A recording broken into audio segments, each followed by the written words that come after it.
and welcome to yet another episode of the IISU podcast. पिछले कई सारे episodes में हमने बात करी 12th बोर्ड्स की, टाइम मैनेजमेंट की, स्ट्रेस मैनेजमेंट की, न्यूट्रिशनल मैनेजमेंट की और भी कई सारी स्ट्रैटेजीज़ की. लेकिन जैसे जैसे बोर्ड का टाइम पास में आने लगा, we suddenly realized that we not only have to give our board exams but we also have to take the entrance exams. और तब शुरू होता है pressure, brain freezing, lack of strategy and the overwhelming experience. Suddenly we come under a lot of pressure and we don't know what to do about it. So इस चीज़ को sort out करने के लिए आज हमारे बीच में एक्सपर्ट गेस्ट हैं doctor Chhavi Jain ma'am, associate professor at the IIS university. She is from the department of management studies. जैसा कि नाम ही बता रहा है, मैनेजमेंट स्टडीज़ से मैम है तो इनका तो काम ही है मैनेज करना. सो आज हमने इन्हें बुलाया है to give us some expert tips as to how to manage the exam stress between the board exams and the different entrance exams. So let us not waste a lot of time and let us quickly go to the first question. So ma'am, हम सबसे पहले ये जानना चाहते हैं, जब student का 10th का एग्ज़ाम होता है या 12th का एग्ज़ाम होता है, उसके साथ में suddenly they come to to the bridge of the entrance exam like NEET, JEE, CLAT, CUET, any other. There is a long list of entrance exams these days. So जब board exam और ये exam साथ साथ आने लगते हैं, suddenly the student starts feeling very overwhelmed and a lot of pressure suddenly sets in and then they don't know what to do. So ma'am, what do you think about this pressure? Totally agree Radhika ma'am. ये जो generation है although is very smart, gen z है, लेकिन problem कहाँ आती है, इनके goals जो हैं वो स्मार्ट नहीं हैं. जब हम स्मार्ट गोल्स की बात करते हैं तो हमारे स्टूडेंट्स के लिए सबसे ज़्यादा ज़रूरी है कि हम स्पेसिफिकली डिफ़ाइन आउट करें हमें करना क्या है. हमें अभी 12th की भी प्रिपरेशन करनी है और स्पेसिफिकली एक कॉम्पिटिटिव एग्ज़ाम जिसे हम टारगेट कर रहे हैं उसकी भी प्रिपरेशन करनी है. देन जो भी कुछ हम प्लान आउट कर रहे हैं मेजरेबल, मैं 6 दिन में पूरा कोर्स ख़त्म कर लूँगा, नॉट पॉसिबल. क्या आप कर पाएंगे वो मेजरेबल होना चाहिए, साथ ही अचीवेबल भी होना चाहिए. हम टारगेट्स, अपने गोल्स उसी तरह से डिफाइन करें, नंबर 1 जो मेजरेबल हो एंड नंबर 2 जो अचीवेबल हो. बहुत हाई मोड पे जाके, बहुत ज़्यादा अपॉर्चुनिस्टिक होकर के या बहुत ज़्यादा एम्बिशियस होकर के हम अगर ऐसा गोल प्लान कर लेंगे जो अचीवेबल भी नहीं है, तो वहाँ पर बच्चे का मोटिवेशन, जैसा आप कह रहे थे, डाउन होने लगता है. तो ये सबसे ज़्यादा इम्पॉर्टेंट है, स्पेसिफिक होने के साथ मेजरेबल हो कि पिछले दिन मैंने ये सोचा था, अचीव हुआ या नहीं हुआ, हम प्लान करते चले जाएं. देन टाइम बाउंड, जैसे भी हमने बात किया, 6 दिन के अंदर मैं इतना कोर्स कर लूँ. अगर वो मेजरेबल है, अचीवेबल है, टाइम बाउंड है, तो आपकी सक्सेस डेफिनेटली आपके कदम चूम रही है. हमारे जो बच्चे हैं, प्रॉब्लम कहाँ आ रही है, सोचते बहुत हैं लेकिन अचीव नहीं कर पा रहे हैं. अचीव करने के लिए हमें उसको मेजरेबल यूनिट्स में डालना बहुत ज़्यादा ज़रूरी है. Very true. मुझे लगता है कि एम्बिशियस होना और ओवर एम्बिशियस होना ये एक बहुत इंपॉर्टेंट एस्पेक्ट है. Exactly. Measurability is very important. I mean this is, I think, the most important thing. अगर मैं सोचूं कि मैं मेरी टाइम लिमिट से ज़्यादा अचीव कर लूँगी, I think you can never. हाँ, that is not possible. So ma'am, एक और मुझे आपसे बात करते करते क्वेश्चन दिमाग में आया. What is the misconception behind managing the 2 exams in the students' minds usually? देखिए मैम, हम अगर बात करें कॉम्पिटिटिव एग्ज़ाम्स की 12th के साथ, तो सबसे बड़ा प्रॉब्लम जो बच्चा फेस करता है, एक है सिलेबस सेम होना और दूसरा प्रॉब्लम आता है कुछ कॉम्पिटिटिव एग्ज़ाम्स हैं, जैसे अगर हम नीट और जेई की बात करें, सिलेबस वही है 11th 12th विद बोर्ड्स, लेकिन अगर हम क्लैट की बात करें तो वहाँ पर सिलेबस टोटली डिफरेंट हो जाता है. या हम बात करें जैसे आपके मैनेजमेंट एंट्रेंस टेस्ट की, वहाँ पे सिलेबस अगेन डिफरेंट है. वहाँ पर हमें लॉजिकल रीजनिंग की ज़्यादा बात करनी है, हमें इंग्लिश की ज़्यादा बात करनी है, हमें करंट अफेयर्स के बारे में ज़्यादा बात करनी है. वहाँ बच्चे के चैलेंजेस डिफरेंट हैं उन बच्चों से जो जे या नीट की तैयारी कर रहे हैं, क्योंकि उन्हें 11th 12th के साथ में मैनेज करना है, हो जाएगा. तो जो आपने मिसकंसेप्शन की अभी बात करी, वहाँ पे बच्चे को ये मैनेज करना है, ये ध्यान रखना है कि क्या हमारा सिलेबस सेम है. अगर हमारा सिलेबस सेम है तो हमारी स्ट्रैटेजी डिफरेंट होगी. अगर हमारा सिलेबस टोटली डिफरेंट है विद द 11th 12th, तो हमें उसके लिए स्ट्रैटेजी दूसरी डिवाइस आउट करनी पड़ेगी. और इसमें एक चीज़ और है, जो एग्ज़ाम पैटर्न होता है, जैसे कहीं पे मल्टीपल चॉइस क्वेश्चन है, कहीं पे पैराग्राफ राइटिंग है, रीजनिंग है, सो आपको लगता है वो भी एक रोल प्ले करता है? डेफिनेटली मैम, जब हम MCQs की बात करते हैं, देखिए बेस तो वही है, being teacher we understand this thing, everything is related to the concepts. अगर आपकी कॉन्सेप्चुअल नॉलेज अच्छी है तो चाहे आप थ्योरेटिकल पेपर की बात करें, चाहे ऑब्जेक्टिव टाइप की बात करें, यू कैन डू एनीथिंग। तो सबसे पहले बच्चे को यही देखना है पैटर्न क्या है। बोर्ड का pattern definitely is different with the competitive exams. तो बच्चे को ब्लॉक शेड्यूलिंग करनी पड़ेगी। ब्लॉक शेड्यूलिंग का मतलब बच्चा ये डिसाइड आउट करे कि ये अगर मेरे एग्जाम्स पास में आ रहे हैं, बोर्ड वाले प्री बोर्ड्स पास में आ रहे हैं, तो मेरा फोकस अभी टोटली शिफ्ट हो जाना चाहिए टुवर्ड्स 12th बोर्ड एग्जाम्स, क्योंकि पैटर्न अलग है। उससे पहले हम बीच में कुछ कुछ घंटे या कुछ कुछ वीक्स डेडिकेट कर सकते हैं फॉर द कॉम्पिटिटिव एग्जाम, कि अभी मैं कॉन्सेप्ट तो मेरे बन गए हैं, मेरा बेस, मेरा फाउंडेशन तैयार है, अब मैं थोड़े से ऑब्जेक्टिव टाइप क्वेश्चंस की तरफ फोकस करूं। अगर मैंने ऑब्जेक्टिव टाइप क्वेश्चंस करने हैं, मुझे टाइमर लगाना पड़ेगा कि मैं कितने क्वेश्चंस इस टाइम बाउंड में लिमिट में कर पा रही हूँ। अगर मेरा फोकस बोर्ड एग्जाम्स की तरफ है तो मुझे राइटिंग स्किल्स की प्रैक्टिस करनी पड़ेगी, जो MCQ के साथ बिल्कुल नहीं होती है। तो we need to find out अभी मेरा फोकस किस तरफ है, उसी अकॉर्डिंग आपको स्ट्रैटेजाइज करने की ज़रूरत है। बिल्कुल। और आपकी बात से जो मैं एक चीज़ समझ पाई हूँ, the basic point is my concept should be clear. आपकी सारी बातों में जो मुझे हाईलाइट लगी वो लगी, अगर मेरा कॉन्सेप्ट क्लियर है तो आप मुझसे MCQ करवा लीजिए, आप मुझसे पैराग्राफ राइटिंग करवा लीजिए, लॉजिकल रीजनिंग करवा लीजिए, आप कुछ भी करा लीजिए, कॉन्सेप्ट मेरा साफ है तो मैं कोई भी क्वेश्चन का आंसर करने के लिए राज़ी हूँ। एक और क्वेश्चन मैम मेरे दिमाग में ये आता है कि जैसे जो 12th के स्टूडेंट्स होते हैं वो कोई ना कोई कोचिंग भी ज्वाइन कर रहे होते हैं।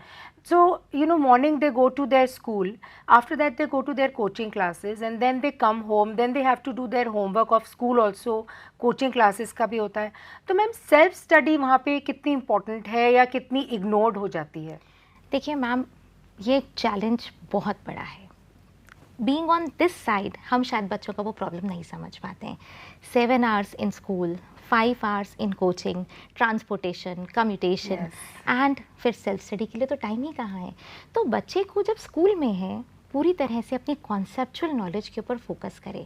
उस नॉलेज के ऊपर फोकस करने से आपका बेस, जो अभी हम बात कर रहे थे, फाउंडेशन ऑलरेडी प्रिपेयर हो गया है। जब आप कोचिंग में जा रहे हैं या ट्यूशन्स ले रहे हैं, वहाँ पर आपकी अप्रोच जो है उन कॉन्सेप्ट्स को अप्लाई करने की समझ में आ जाएगी आपको। सेल्फ स्टडी, आज दिन भर जो भी कुछ किया है, just revise it, problem solve. But self study के लिए टाइम डेफिनेटली निकालना पड़ेगा। हर दिन की, जैसे अभी हमने बात किया था, स्मार्ट, आपके टाइम बाउंड गोल्स होने चाहिए। आज जो पढ़ा, आज की आज ख़त्म करना है। यदि आपने वो नहीं किया तो वो आपका बैकलॉग जो है वो बढ़ता चला जाएगा, और जहाँ ये बैकलॉग बढ़ा वहाँ पर हम टेंशन में आने शुरू हो जाते हैं। So you need to be flexible enough. अभी स्कूल, अभी कॉम्पिटिटिव एग्जाम के लिए जो ट्यूशन्स या कोचिंग है, and then we have to go for self study. You need to block your schedule accordingly, and flexibility very important.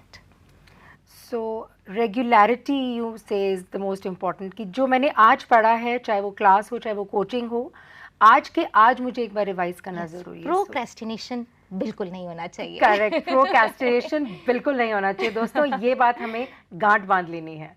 एक question ma'am मैं आपसे जानना चाहूँगी, हम में से बहुत सारे स्टूडेंट्स ऐसे हैं, जैसे कि आपने अभी थोड़ी देर पहले हमें कहा कि प्रोक्रेस्टिनेशन बिल्कुल स्ट्रिक्ट नो है, लेकिन मैम कैसे मैनेज करें? मैं सुबह उठ के स्कूल जा रहा हूँ, उसके बाद मैं कोचिंग क्लासेस जा रहा हूँ, मैं थक जाता हूँ, मुझे थोड़ा सा रिलैक्सेशन भी चाहिए। How do I manage my 24 hours in all of these activities? सिर्फ एक लाइन बोलूँगी ma'am, I have to do it और आई कैन डू इट। यदि आप अपने आप को पुश कर रहे हैं, I have to do it, problems ही प्रॉब्लम्स है।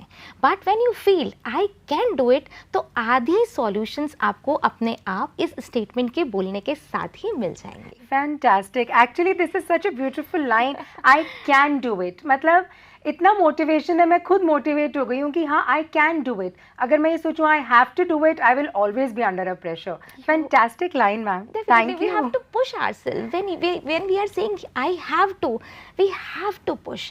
जैसे कैन बोला, आपने बहुत सही बोला, हम सेल्फ मोटिवेटेड हो गए हैं, we don't need anyone else. कमरे में आके मम्मी देख रही हैं पढ़ रहे हो कि नहीं पढ़ रहे हो, कोचिंग में इंस्टीट्यूट में सर बोल रहे हैं क्या रिजल्ट आ रहा है, बिकॉज हमारा फोकस हमारे अंदर से आना चाहिए। बिल्कुल, बहुत सही बात करी। लेकिन मैम अभी तक अपन ने बात करी प्रेशर की, ओवरवेलमिंग एक्सपीरियंसेस की, टाइम मैनेजमेंट की, पर मैम रिलैक्सेशन का क्या? This is not a 1 day और a 2 day thing, this is a whole 1 or a 2 year thing. So of course students also need some break, they need some relaxation time, but at the same time they also need to ensure that that relaxation should not be a wastage of time. How do you बिल्कुल। think they can manage that? Ma'am देखिए, हम वापस starting वाली बात पे जाते हैं, smart goals. जब हम ये कह रहे हैं हमारे गोल स्मार्ट हैं, वी आर टाइम बाउंड, हमने अपने को पढ़ने के लिए टाइम दिया है, हमने फ्लेक्सिबिलिटी की बात की है, हमने प्रोक्रेस्टिनेशन ख़त्म कर दिया है, हमें डेफिनेटली ब्रेक्स लेने चाहिए, क्योंकि अगर आप ब्रेक नहीं लेंगे तो आप बिल्कुल कुछ भी आगे का जो है वो ग्रैस्प नहीं कर पाएंगे। एक सेम तरह की मोनोटोनी जो हम बोलते हैं, यदि वो हमारे अंदर आती चली जाएगी तो हमारा फोकस 100% जो है हम नहीं दे पाएंगे। तो ये बहुत ज़रूरी है कि हम टाइम टू टाइम अपने आप को ब्रेक दें, अपनी कुछ हॉबीज़ में टाइम इन्वेस्ट करें instead of scrolling the reels, बिल्कुल बिकॉज सही। उससे कुछ नहीं मिलेगा, हम अंडर प्रेशर आएंगे, हमें फोमो फील होगा। तो बेटर है हम कुछ टाइम के लिए सोशल मीडिया से, कुछ टाइम के लिए, नॉट फॉर एवर, कुछ टाइम के लिए, जब तक हम पढ़ाई कर रहे हैं उस टाइम के लिए फ़ोन को उल्टा करके रख दें और उस टाइम पे सिर्फ और सिर्फ फोकस करें। Give yourself rewards. हम पोमोडोरो टेक्निक की भी बात करते हैं, जिसमें हम ये कहते हैं छोटे छोटे ब्रेक्स हमें लेने चाहिए। मैंने आज सोचा मुझे ये चैप्टर खत्म करना है, जैसे ही खत्म हुआ I will give my self a 5 minutes reward. Okay, 5 minute social media फटाफट से, एंड डन। देन ये चैप्टर मेरा अचीव हो गया, मैंने 50 क्वेश्चंस टाइम बाउंड में कर लिए, मेरा ये टारगेट अचीव हो गया, done. Take a break, reward yourself. जब तक हम खुद को रिवॉर्ड नहीं करेंगे तब तक रिजल्ट्स अच्छे नहीं आएंगे। वाह मैम, आपने इतनी अच्छी बात बोली। मतलब मुझे लगता है कि वो जो छोटे छोटे रिवॉर्ड्स की आप बात कर रही हैं वो छोटे नहीं, वो शायद बहुत बड़े होते हैं बड़े। In the long run of time. Yes. But ma'am, as faculty members, as their professors or their coaching teachers, how can we play a role in relieving that stress from them? Ma'am हम बोलते हैं communication बहुत ज़रूरी है। Communication बच्चा कहाँ कहाँ कर सकता है? सबसे पहले होता है पीयर। तो हम पीयर प्रेशर ख़त्म करें, उसने इतने मार्क्स स्कोर किए, doesn't matter. In the long run आप चाहे धीरे धीरे छोटे छोटे स्टेप लेके चलिए, 6 दिन का, 1 महीने का, 2 महीने का, छोटे छोटे स्टेप लीजिए। हमें दूसरों से कॉम्पीट नहीं करना है, हमारा कंपटीशन सिर्फ हमसे है। हमारे टारगेट्स हम अचीव करते जाएंगे। वेरी गुड, नहीं कर पा रहे हैं, वहाँ हमें ज़रूरत होती है, we need someone with whom we can share. ये आपके कोचिंग इंस्टीट्यूट के या टीचर्स कहीं पे भी, जहाँ पे भी हैं, उनके साथ हम बात कर सकते हैं, अपनी प्रॉब्लम शेयर कर सकते हैं। प्रॉब्लम कहाँ आ रही है, मैं कॉन्सेप्ट नहीं समझ पा रही, I can talk to my teacher, they can guide me कि मैं कैसे इस चीज़ को बेटर कर सकती हूँ। मेरा टाइम मैनेजमेंट ठीक नहीं बैठ रहा है क्वेश्चंस को करने में, 1 मिनट में मुझे क्वेश्चन करना है लेकिन मैं 2 मिनट 3 मिनट ले रही हूँ। I need to work out on the strategy of solving that particular question. Third, हम अपने फ्रेंड से बातचीत करें लेकिन वो हेल्दी स्पिरिट में होना चाहिए, कॉम्पिटिटिव स्पिरिट में नहीं। मुझे प्रॉब्लम आ रही है, आई नीड समवन विद हुम आई कैन शेयर। क्योंकि स्ट्रेस, अगर हम बात करें तो स्ट्रेस को अगर कोप करना है तो बेस्ट स्ट्रैटेजी है communication. Parents should always be open, they should not restrict themselves, they should not pose fully on the students कि आपको ऐसा करना है, नहीं, लेट द स्टूडेंट डिसाइड। अगर उनका टारगेट है कि मुझे ये करना है, they would be self motivated. आप पीछे पड़ जाएंगे, डंडा लेके उनके सामने बैठे रहेंगे, वो नहीं होगा। बच्चे हैं, we need to discuss with them, problems पूछनी चाहिए। हम हर टाइम ये नहीं पूछें कितना हुआ, क्या किया, हो रहा है या नहीं, कहाँ प्रॉब्लम आ रही है, हम कैसे हेल्प कर सकते हैं। The same applies for the teachers, whether tuition teachers, competitive exams और स्कूल टीचर्स। Very true. पता है मैम, आपने जब ये बोला तो मुझे मेरे बचपन की याद आ गई कि जब मेरे टीचर्स मुझे कभी बोलते थे very well done Radhika, very good Radhika, शाबाश राधिका, तो I would be more motivated to do even better in life. I still remember, अगर मुझे ज़रा सा भी कोई शाबाशी देता था तो मैं इतना इनकरेज हो जाती थी। इनफैक्ट आज भी अगर मुझे मेरे सीनियर्स, मेरे बॉस अगर कहते हैं कि वेरी वेल डन, वो सुन के जो मोटिवेशन आता है वो शायद और किसी भी तरीके से नहीं आ सकता है। Definitely. ये तो शायद हर एज के लिए age एप्लीकेबल के है लिए। जी, हर एज और हर स्टेज ऑफ लाइफ के लिए Yes. एप्लीकेबल है। That appreciation, showing appreciation to your peers is so important in life. Ma'am एक तो ये बात हो गई, अब मैं कोई टेक्निक आप सजेस्ट कर सकती हैं स्टूडेंट्स को जो वो अपना सकते हैं अपने 1 साल या 2 साल की प्रिपरेशन में, you know in the long run, कि भाई अगर मैं 2 साल तक एक पर्टिकुलर टेक्निक से चलता रहूँगा तो शायद सक्सेस जो है वो 100% है। क्या कोई ऐसा मंत्रा है? सक्सेस मंत्रा यही है, आई can do it. Number 2, procrastination छोड़ना पड़ेगा, एंड स्मार्ट गोल्स। हम ये डिसाइड आउट करें, जैसे हमने स्टार्टिंग में भी डिस्कस किया था, पहले ये फाइंड आउट करें कि हमारा सिलेबस सेम है कॉम्पिटिटिव एग्ज़ाम का या अलग है। अगर अलग है तो हमें उसके लिए टाइम अलग से निकालना पड़ेगा। जो बच्चों का सिलेबस सेम है, they can manage with in that कि ओके कॉन्सेप्ट्स हो गए, कॉन्सेप्ट बिल्डिंग के बाद अब मुझे सिर्फ उसको अप्लाई करना है, that can be done. Problem कहाँ आ रहा है? जब मैं 12th के लिए कुछ और पढ़ रही हूँ और मेरे कॉम्पिटिटिव एग्ज़ाम्स मुझे कुछ और डिमांड कर रहे हैं, वहाँ पे हमें सेपरेट टाइम निकालना पड़ेगा, एफर्ट थोड़ा ज़्यादा देना पड़ेगा इन कंपैरिजन टू दोज जो सेम सिलेबस के लिए प्रिपेयर कर रहे हैं, चाहे वो CUET के एग्ज़ाम्स हो या आपके नीट या जेई के एग्ज़ाम्स हो, या फिर हम अगर बात करें जैसे management entrance test total different है, क्लैट की बात करें टोटल डिफरेंट एग्ज़ाम्स हो जाते हैं।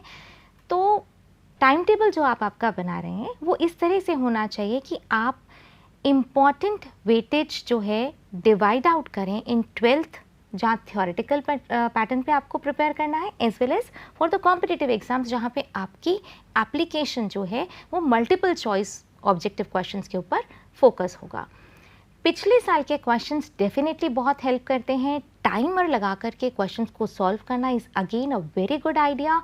एंड गोल्स छोटे रखिए, प्लान्स छोटे छोटे टाइम के लिए बनाइए, बीच में ब्रेक्स लीजिए, फ्लैक्सिबल रहिए, अपने आप को ज़रूरत से ज़्यादा पुश करने की ज़रूरत बिल्कुल नहीं है। सब कुछ अचीवेबल है if you are focusing 100% with full heart. Ma'am इसी के साथ मैं आपसे एक और क्वेश्चन पूछना चाहती हूँ जो कि काफ़ी रिलेटेड है, वो है हमारे स्टूडेंट्स का stress management. There are so many times when the students are sleeping for 2 hours, then studying for 8 to 10 hours. Then maybe they will again take a break of 30 minutes and sleep, and then they will again study for another 10 hours. They will just eat a bag of chips or a glass of cold drink, and then they will keep studying because obviously it has a high salt, so it gives them a rush. They will have energy drinks which are not very healthy but they are very highly caffeinated. So how important do you think is the nutritional management and the sleep management in the study preparations? Ma'am अगर हम हिंदी में बोलते हैं भूखे पेट भजन ना होए गोपाला, है ना, बिल्कुल। तो जब तक हमारा पेट फुल नहीं है, फुल विथ हेल्दी डाइट, अगर हम ये चिप्स खा रहे हैं या जूसेस पी रहे हैं या कोल्ड ड्रिंक्स पी रहे हैं, वो हमें कोई फ़ायदा नहीं देने वाले हैं। हमें अपनी डाइट को हेल्दियर साइड पे लेके जाना है जिससे हमें नींद कम आए। ठीक है, नींद कम क्यों आनी चाहिए? क्योंकि जैसे ही हमने ज़्यादा शुगर वाला फूड लिया, हमारी बॉडी के सिस्टम डिफरेंटली वर्क करने लग जाते हैं। हमें लगता है हम जागने के लिए ले रहे हैं, लेकिन वो रिवर्स इफेक्ट हो जाता है। तो पहली बात तो हो गई हमारी हेल्दी डाइट की। डाइट में कोई भी मील, जो हम 3 मील्स मेनली बात करते हैं, ब्रेकफास्ट, लंच, डिनर, कोई भी स्किप नहीं करना है। अपने आप को हाइड्रेटेड रखना बहुत ज़रूरी है। वाटर इनटेक प्रॉपर रखिए, फ्रूट्स एंड वेजिटेबल्स प्रॉपर होनी चाहिए, nuts definitely again very important factor, nuts ज़रूर से खाइए। Then comes our time management कि हमें सोना चाहिए, जगना चाहिए, कितना सोना चाहिए, कितना जगना चाहिए। At times I have seen many people, बच्चे रात भर जाग रहे हैं और जब तक आपका मेन एग्ज़ाम का टाइम आता है तब तक उनकी सारी एनर्जी बर्न आउट हो जाती है, तो वो भी हमें नहीं करना है। We can manage accordingly. जैसे अगर मैं मेरी बात करूँ तो शायद मैं रात को ज़्यादा देर तक पढ़ना प्रेफर करूँगी क्योंकि मेरी बॉडी साइकिल इस तरह की है, मेरी सर्कैडियन रिदम जो है मैंने शायद डिफरेंट प्रिपेयर कर ली है। मैं रात को 2-3 बजे तक जग के पढ़ सकती हूँ and I am very active till that time. लेकिन अगर आप मुझे बोलोगे सुबह 4 बजे उठ के पढ़ लो तो मैं शायद सो जाऊंगी टेबल पे। तो we need to identify our strength. उस बेसिस पे हमें डिसाइड करना है कि हमें कितना बजे तक पढ़ना है, लेकिन sleep again minimum 5 to 6 hours की स्लीप हमारे लिए बहुत ज़रूरी है, क्योंकि ये सिर्फ एक दिन की बात नहीं है, 2 दिन की बात नहीं है, 2 महीने की बात नहीं है। 11th एंड 12th पूरे 2 साल हमें मैनेज करने हैं। आज आपने जग लिया 12 घंटे, 15 घंटे, 20 घंटे आपने पढ़ लिया, लेकिन आगे लॉन्ग रन में क्या होगा, हमारी बॉडी जवाब दे देगी।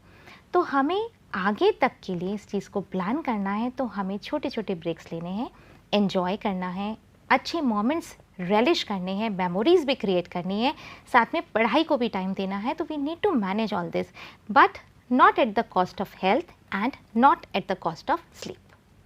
Perfect ma'am. इस पूरे आंसर में एक चीज़ जो मेरे मन में रह गई वो थी क्रिएटिंग मेमोरीज। आपने बिल्कुल ठीक कहा, these are the last 2 years of your school life, last 2 years probably with a lot of friends of yours, so memories create करना भी उतना ही इम्पॉर्टेंट है। तो पढ़िए, खूब पढ़िए, जी जान लगा कर पढ़िए, लेकिन मज़े भी इसी साल में पूरे पूरे करने हैं, right? This brings me to the last question of today's episode. For 2 years we have worked very hard, we have done all what it takes. Maybe now is the time for my exams. एक हफ्ता बचा है या 3 दिन बचे हैं. So ma'am, what are those last minute tips that you would like to give to our students? मैं पहले पेरेंट्स के लिए बोलना चाहूँगी, एक छोटा सा इंसिडेंट शेयर करूँगी। मेरी डॉटर शायद 4th क्लास में थी। शी केम टू मी कि मम्मा मेरा आज एथलेटिक वाला मीट है और मुझे रेस में भागना है, अगर मुझे गोल्ड मेडल नहीं मिला तो क्या होगा? आई सेड तब भी तो मेरी डॉटर रहोगी, तुम्हें गोल्ड मेडल मिले या नहीं मिले that doesn't matter to me, give your 100% and let the things come by themselves. Same मैं पहले पेरेंट्स को बोलना चाहूँगी, बच्चा मेहनत कर रहा है, अपनी तरफ से एफर्ट्स डाल रहा है, फिर भी अगर लाइफ में कुछ नहीं अचीव कर पा रहा है, माइट बी ये शायद उनके पसंद वाला सब्जेक्ट नहीं था, माइट बी वो इस एरिया के लिए नहीं बने हुए थे। तो हम बच्चे को उस एक कॉम्पिटिटिव एग्ज़ाम से जज करना बंद कर दें कि तुमसे कुछ नहीं होगा। That is a very wrong attitude, we need to change this. Secondly हम बात करते हैं बच्चों की। हमें फोकस करना है, जो अभी तक हमने किया वो हो गया। लास्ट डे जब आपका एग्ज़ाम आने वाला है उसके एक नाइट पहले टेक फुल रेस्ट, आराम से एंजॉय करिए, खाइए पिए। आपके अगर कुछ शॉर्ट नोट्स हैं, आपने अगर कुछ फ्लैश कार्ड्स बनाए हैं तो आप उनको देखिए। बहुत ज़्यादा स्ट्रेस लेने की ज़रूरत नहीं है, क्योंकि आपने 11th 12th में जितनी मेहनत करी है अब सिर्फ उसको इम्प्लीमेंटेशन का टाइम आ गया है।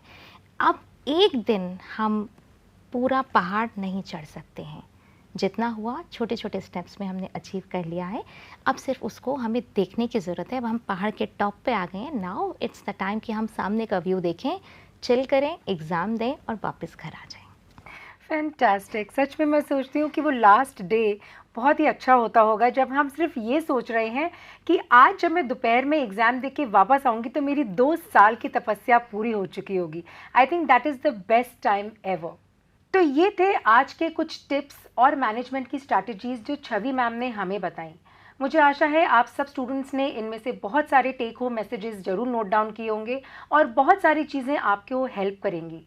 मेरा आपको लास्ट सजेशन यही है कि आप 12th में आ गए हो, create lots of memories, have lots of fun and work very hard. Work hard and party harder should be your mantra. आपके पास कोई भी सजेशन हो, फीडबैक हो, कमेंट्स हो, अप्रिसिएशन हो, प्लीज़ नीचे कमेंट सेक्शन में मेंशन करें and like, share and comment on this podcast. Until we see you next time, bye bye.